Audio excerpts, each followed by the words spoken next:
excited to present our next speaker, Lisa I. Perez. She is the president of human resources consulting company, HBL Resources. Her mission is to transform the human in human resources. A certified bridge builder trainer, a DISC certified human behavior specialist with 2 nationally recognized HR certifications, Lisa volunteers for Broward SCORE, Broward County's Kids and the Power of Work catapult program, and is honored to have recently been recognized with 2 Silver Stevie Awards for Entrepreneur of the Year and HR Professional of the Year. Originally from Brooklyn, New York, Lisa is a wife, mom, grandma, and considers herself a craft geek. Without further ado, prepare yourself for an engaging presentation from none other than Lisa I. Perez. Thank you so much, LaTanya. I appreciate that so much, and thank you all for being here this morning. I am super excited to share the Art of Resilience conference with you all. I want to ask you a question. What were you doing at the age of 17? Maybe some of you out there are 17, and I commend you for being here today. Maybe you were at the mall shopping with friends, maybe at a park or community center enjoying your favorite hobby or sport activity, probably preparing for prom and graduation, or finishing up high school. Well, by the age of 17, I had a different story. I was living in the worst projects in Brooklyn, New York. I was working full-time as a receptionist at a law firm in Manhattan, so there was that commute, kind of similar to Miami. And I was struggling to complete my studies to obtain my high school equivalency diploma. I was wounded yet clueless about the devastation the effects of childhood sexual abuse would have in my life.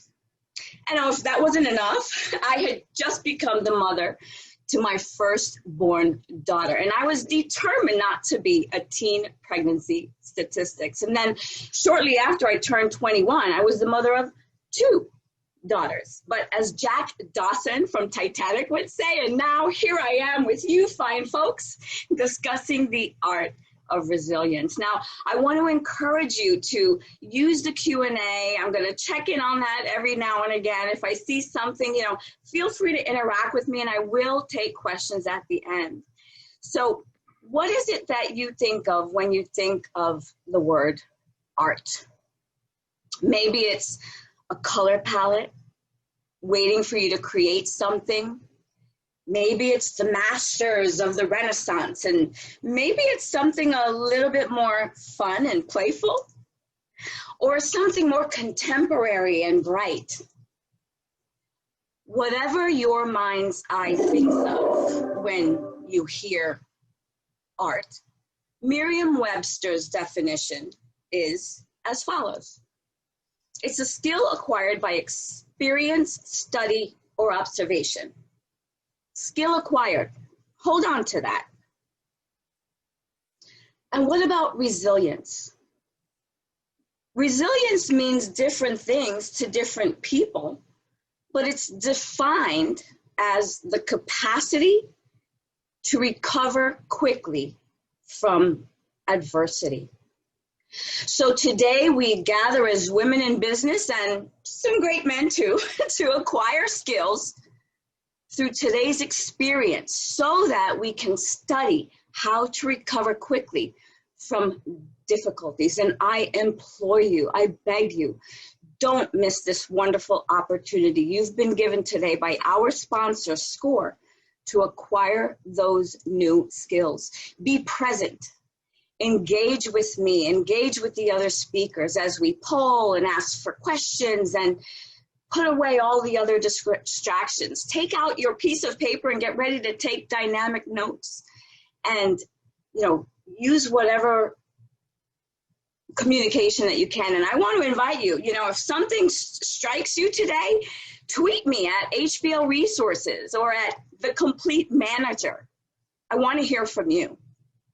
But let's continue, because while overcoming my adversities and difficulties, I do believe the road less traveled, and the key for me was you gotta have faith. Now don't forget to grab that piece of paper. We're gonna move quickly. And write FAITH, F-A-I-T-H, on the margin of that piece of paper, and we'll get started with F. For me, it was first things first. We as women tend to have so many roles and functions in our lives. We're wives, we're moms, we're volunteers, we're business owners, we're employees, all of those roles. And they really come down to 8 core priorities in our lives. And some models you might see have fewer. And we need to put first things first in all of them. If you're overwhelmed with that long list of things to do in your life, say, yes, yes, me in the Q&A. Yes, I'm overwhelmed with all the things that I have to do. I know I have been. And I'm thankful to have read wonderful books like authors from Stephen Covey, Napoleon Hill, and Dale Carnegie, and many that are contemporary today.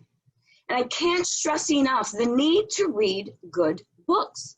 Like Chris said earlier, you look at my bookshelves and you'd either think I got it all together or I'm a complete mess, depending on which row you're looking at. But it allows your mind and brain to expand and create ideas and to help you expand your resilience. While I make this analogy, there's going to be a poll questions. Yes, I see you, I see you. We are overwhelmed with all of those responsibilities. So I'm going to put in a poll question, and I want you to be honest. What kinds of books are you currently reading? Because this is critical. What books are you reading? Is it a business book, a self-development book, or maybe you're not reading a book at all? So the first question is, what books are you currently reading? Is it business, self-help, fiction? And while you put that information in, and everybody, I want to see you participating, 30 seconds on the clock. And I'll share a quick analogy that maybe you've heard before, maybe not, but it's been a critical part of my resilience throughout my journey. I'm going to take this little prop here, and it's an empty little jug. And this signifies those 8 things, those 8 or 6, depending on the model, things that we have to do in our lives, right? We've got all of these things to do. But I encourage you to first take the big things, the big rocks. And I learned this from Stephen Covey in his book. That's why it's so important to read great books. And put the big rocks first, right? If it's developing family, well, okay, I'm gonna take my kids to the park because that's really important. Maybe it's spirituality. I'm gonna make sure to do that devotional. Maybe it's my leisure time, which quite frankly, I still struggle with, but maybe I'm gonna go for that walk in the morning before I get my day started. And whatever those big rocks are, those most important things it is that you need to do in your life, those are the things that go in first. Now, do you think this is full? I don't think so. I've got some spaces here, and if I were to take some gravel and put that in here too, the gravel would start to fill in around all my big rocks, all my first things first. But those gravel pieces are important too, those other things that need to be done. Maybe it's the phone call to FP&L to get better information about your bill. Maybe it's whatever it is. And if I put that gravel in there, is it still full? Is it full yet? I don't think so. Let's go ahead and see that poll question answer really quick. And see what kind of feedback. I think everybody wouldn't answer the second question for you already. Absolutely. Absolutely. Great stuff. That's awesome. We can relaunch it again later, but you've got some awesome responses here. Awesome. Sounds good. So now we've got this thing and we've got our gravel in there. Do you think it's full yet? I don't think so. If you can imagine gravel all around, I'm going to take some sand now. And I'm going to pour that sand in, and I'm going to shake it up, and it's going to settle to the bottom and fill up to the top. And those are those even tinier things that we have to do in our lives, right? Some call it the A items, the B items, and the C items. You've seen or maybe heard or read about that concept. But is it still full? No, I can add water in there too, and that'll fill up around. And that's a big strategy of what I've done to be resilient, to still take care of all of the roles. And I must admit, between those ages of 17 and 21, my life priorities were financial security, right? And I got that through my vocation, my work, which I loved to do. I needed to provide for my family, and I had to ensure my own self-development by finishing my high school diploma. That was not easy. And then finally enrolling in college. And thanks to my big sister, who showed her own resilience by not giving me that $500 loan that I wanted unless I enrolled in college. She gave me the push through her resilience, not to just give little sister what she wanted, but to push her off a different ledge. And so I honor her for that. And I thank her for my college degree, even though I did the 2 years work. She gave me that push. And I'd always had a strong spiritual foundation, and it just needed to be cultivated throughout my journey. But I must admit, there were times that I didn't take or make the time, especially for socialization, friends, networking. I was really just focused on those few other things that I implore you not to focus solely on. We really do need to balance it all. And leisure time, hello, what was that? Let alone social duty? Are you kidding me? I was a mom of 2 kids and struggling to make ends meet. But they truly are all required in a delicate balance, so that not one thing suffers in the attainment of others. And I must admit, there were some things that suffered until I learned this balance, until I learned this model, until I learned this process for changing my life and creating better balance. Now, listen, I'm not gonna sit here and tell you I got it all together and I'm all balanced.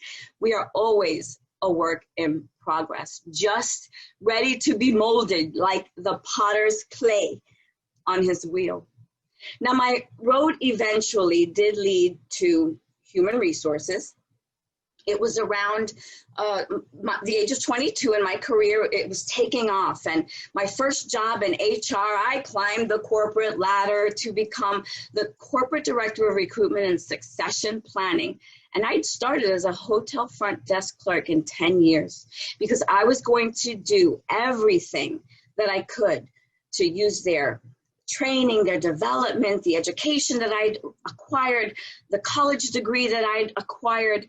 But that's an entirely different resilience journey.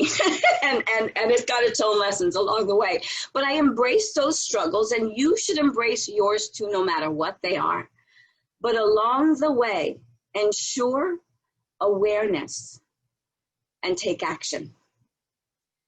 The awareness comes, from my opinion, in the form of self-discovery. With this next poll question, tell me if you have ever completed a formal self-assessment, a DISC assessment, behavioral personality test.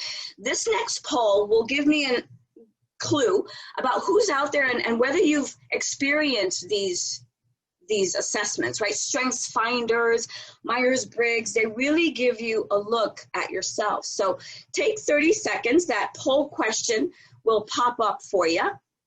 And let me know in the poll whether or not you... They already answered it. Excellent. Good job. We got quick. They're quick out there. They are quick. So awesome. Good job. Great stuff out there. So if you're not familiar with self-assessments, I encourage you to make sure that you find out a little bit more about those I just mentioned. DISC, and Stephen Covey has one. Strengths Finders is out there. Find out about yourself. Now, I have to add that when my life spun out of control because of some of the choices that I had made, right? Some of the choices that I could have made differently. Notice I didn't say wrong choices, but because today, while those choices caused pain and turmoil, they did create lasting experiences and change deep within me. Definitely things not to do again, right?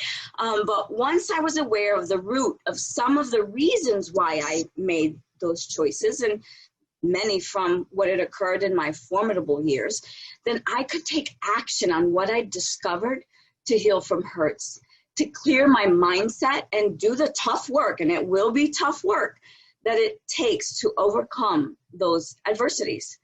Now, moving on into my career, I eventually become the HR director at the Fontainebleau, and I'm going to tell you why it's so important for self-discovery in these assessments. And I become the HR director at the Fontainebleau, and give me a Q&A. Hey, I have a Fontainebleau story.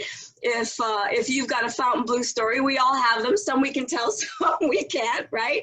But I was a year or so into my career there at the Fontainebleau, and when we conducted an annual opinion survey, employee opinion survey, and I'm the HR director, and my perception of myself was that everybody saw this warm and friendly, warm and fuzzy me, the part of me that I got into HR for, so that I could be with people and help people, the supportive personality part of who I am. And the survey results came in, and there were 900 or so employees at this location, and they completed the survey, and I was slapped in the face with the realization that not everybody encountered that warm and friendly, warm and fuzzy me. I was devastated. I thought, oh my gosh, could they fire me? I wanted to establish myself as, this HR director, and it was a male-dominated corporate environment. And what I think was coming across, well, what I know was coming across, was that driver personality inside me. And again, I became self-aware. I was in Amway shortly after, seeking my entrepreneurial dream, and I was exposed to DISC, the model of human behavior, which I now am certified to train and bring to corporations like Best Buddies and Brinks International, so that they could learn too this self-discovery. And I had a choice to make when I got that survey, and it was attitude. I would either throw it in the thing and say, oh, well, that's who I am. It is what it is. Or I would look at that and say, this clearly shows I'm not the best that I could be. I tell you, resilience is 99% attitude. And I could have chosen pain, avoidance, and not worried about the survey, and maybe improved it a little bit. But I chose what I call plain plasticity, right? To allow the pain to move you and form you and learn from it, so that you can become the best version of you that there is. And it's hard to hear that feedback, but through DISC assessments or any assessments that you decide to take, learning more about me and learning more about yourself is a key to change the behaviors to meet the needs of the situation as you go through them, whether they're the highlights of your career or the lowlights of your career, like that one was for me. And because of the work I chose to do, it was 2 years later, and I was being recognized as the Outstanding Manager of the Year for the Florida Hotel Motel Association. Only 2 years later. It was a lot of work. It was a lot of pain. It was a lot of growth. But that's resilience, is making sure that you make those changes. Now, the need for awareness and action to improve yourself every step of the way, like I said with DISC, allow that self-awareness. And I do not believe in weaknesses. I simply see bouquets of opportunity. And through the self-awareness, it gave me the tools, the skills, and the knowledge to modify myself to meet my environment when it changed, my workplace when it changed, personal challenges with people, because in case nobody told you, there will be personal challenges along the way as well. And that's the action part. You've got to take the action once you are aware of what you could be doing differently. Now it's called pivot, right? The word of the year is pivot. But you've got to create the best version of yourselves. But I caution you, ensure that as you embark on this road for awareness and action, that you take care not to compare yourself to others, because you're uniquely created to be yourself, and that's where integrity comes. Integrity says, do the right thing when no one is watching. Don't be tempted to cut corners. Don't throw anyone under the bus. Admit when you make mistakes. That's part of resilience. Admit and apologize when you're wrong, and that's a big part of resilience too. And don't take credit for anyone else's work, support in a project, or I encourage you to give credit. That's integrity. The road will be less bumpy if you choose not to relinquish your integrity, and that's not always easy to do. And then there's transformation. This is the opportunity I already talked about with these assessments, to look in the mirror and begin to transform into the best version of you. I didn't always like what I saw sometimes. That was because I had, that had either been done to me or some of the things that I'd even done to myself with the decisions that I made. Forgive yourself, move on, transform from that adversity, overcome it, and get rid of the junk. We all have baggage. Do the work it takes to look back, to go ahead and look forward. And sometimes you may have to take a few step backs. My journey with entrepreneurship took a couple of different turns. I went from typewriting for college students when I was 22 to a creative memories business in my, I guess, later 22, the scrapbooking business. And then I found Amway because I knew I needed entrepreneurial skills that I didn't already have. And that brings me to asking how. How are you going to accomplish the next step or goal? How are you going to overcome the adversity you face? How are you going to get the education you need to make it to the next level? How are you going to find the information and organizations such as SCORE to give you the entrepreneurial mindset, to help you and mentor you through launching your business, forming your business? And SCORE is nationwide. There's no reason you can't tap into it. And how are you going to find the social programs for your life, your family, your community, and tap into those resources? Don't do life alone. That helps with resilience. Securing the means for how you will overcome that next hurdle, you got to dig deep. I found United Way programs to help offset childcare expenses, tuition reimbursement from my employer when I wanted to go back to school. I pursued HR certification so I could be considered top of my field. And those were all the big rocks, right? And things filled in around it. And like I said, if you have to go backward to move forward, always have hope that you'll continue where you started or where you're looking to go. So, like I said, I took on the role of Fontainebleau HR Director, VP of HR. I went through the entrepreneurial journey through many, many changes. I relaunched HBL Resources 9 years ago, and I immediately found SCORE, and that's why I volunteer with them today, because they gave me something and I intend to give back. Ask yourself, how will I get this promotion? How will I finish my degree? How will I launch my business? And then fill in your own blank. I keep a Post-it note in my office. It says how, because when I face that next challenge, I want to make sure that I remember to ask myself how. Right now, where you are, grab that Post-it note. Nice, big and bold red letters. Ask yourself how.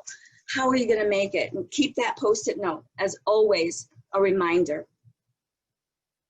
This roadmap for resilience through self-discovery, self-improvement, and I'm still on that road. I'll always be. As you forge ahead, I pray that you'll put first things first as you consider the right balance, as you manage your life priorities, the awareness to take action, integrity that you have to hold on to transform yourself in the areas that you know you should and maybe others tell you you should, and overcome in spite of the adversities. I hope you have enjoyed our time together. If you have, then I encourage you to join any of our online communities. I'm on Facebook and LinkedIn. We've launched the Complete Manager Makeover. It's a discussion group where we can provide a place to share our strengths, our struggles, and our strategies as we manage our businesses, employees, and our leadership skills. I want to thank SCORE Broward for this opportunity, and I especially want to thank you all for the gift of your time this morning. I would be delighted to answer any questions. And remember, you got to have faith. That's the art of resilience. Awesome. Lisa, thank you so very much. And yes, we've got some questions coming in. So let's go. Let's get into these questions. Do it. Let's get into these questions. Give it to me, girl. Yes. So I see people are sharing how they're feeling. You've got people who are saying they're overwhelmed. Yes. People are sharing books that they read. I see John Maxwell, Stephen Covey. I see the Bible. Yes. The number one book in my life. Yes, lift your thinking 200 ways. Awesome. I'm sorry, shift your thinking about 200 ways. Yes, we will be sending the recording, absolutely. So you all don't worry about that. We will be sending the URL as well as PDF copies of the presentation. So you will have that at the end of the conference. Never have experienced an assessment, only did one on my own based on a book I wrote comments on it. It was That's about good. my professional growth. I changed a lot, but the environment was not 100% responsive as a Latina and a woman in a man's industry. The change needs to be also institutional, not only personal. Yes, It's a struggle. absolutely. How do you respond to that? It's not a question, but I think that that's definitely a statement Yes. about the challenges, not only as a woman, but a Latina, because that's almost like a double. Yes, whammy. Yes, great question. And I actually had this come up on a conversation we were having. You know, as you know, it's National Women's Business Week, and I was speaking on a podcast, I guess just Wednesday, and answered something very similar. You know, yes, it you know, this man's world, you know, connotation that's out there. It really is about us as women knowing our value, knowing our experiences, knowing what we do bring to the table, and living in that truth when you're in that boardroom or in that meeting or, you know, in that committee group meeting or whatever it is. Stand in your truth, stand in what you know, but also be willing to know what you don't know and fill in those blanks. I think we sometimes shy away when we get that seat at the table because we are intimidated by men in those positions. Well, you have value, you have ideas and knowledge, experiences, degrees. You know, write your own bio and read it before you go into that boardroom so that you can stand or sit in your truth of what you do bring to that table and then live it. That's the best recommendation I can give you for that, ladies and gentlemen. That's awesome. Can you put the Facebook group up again? Somebody's asking the name of the Facebook group. Sure, this will take you to my website, and it'll actually give you a link to our community where you can choose whether to join our Facebook group or our LinkedIn group. And yes, absolutely, there it is. I think I also saw a question about a book. We do. The question is, what 2 books would you recommend to read that you found helpful? Oh my gosh, yes. Stephen Covey's my favorite. Yes! Habits of Highly Effective People. It to me is a classic. Napoleon Hill, anything that he's written as well. Stephen Covey is my go-to. I literally keep these and check it out. First things first. So these are books that I hold near and dear. I do in fact keep them really close to me because you always want to remind yourself of those foundational principles that you've found helpful. But Covey is a go-to for me. Napoleon Hill is a go-to for me. One that just came out a couple years ago that is off the beaten path but really making a resurgence is I just read it. It's in my room. Overcoming the devil or something like that. I'll definitely remember it and try to put that in there. So the books again, I think I see. Can you type in the chat? I got you covered. Thank you. First Things First is a Stephen Covey favorite, and especially I read this in my 20s. I was so fortunate to find it through my organization. But Stephen Covey, The 7 Habits of Highly Effective People. So read good books, ladies and gentlemen. Use your networks, live your truth, and always remember you got to have faith.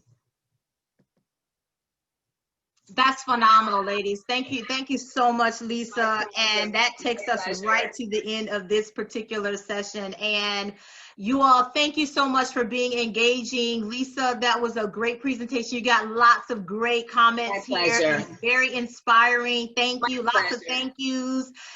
People really really are grateful for what you're sharing. And I just want to say, you all, we have gotten a lot of feedback and a lot of stuff from today. And let me tell you, I got a lot of takeaways. I'm taking notes. If you aren't taking notes, you are missing out. Okay, don't shortchange yourself.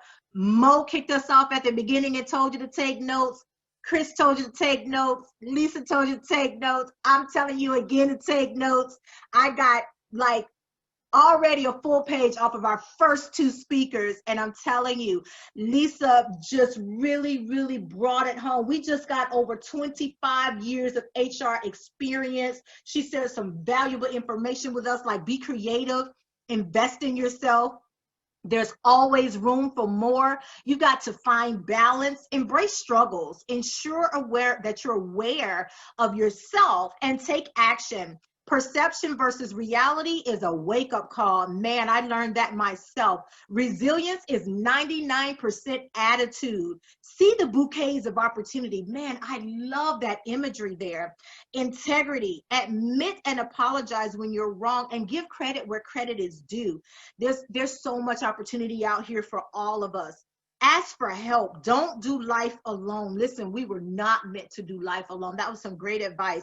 And she left us off with this big one: have hope. I hope you guys got your Post-it note with big red letters, bold block letters that say hope, because I'm telling you, that is great. You got to have hope, and you got to have that why in front of you. So Lisa, thank you so very much for that.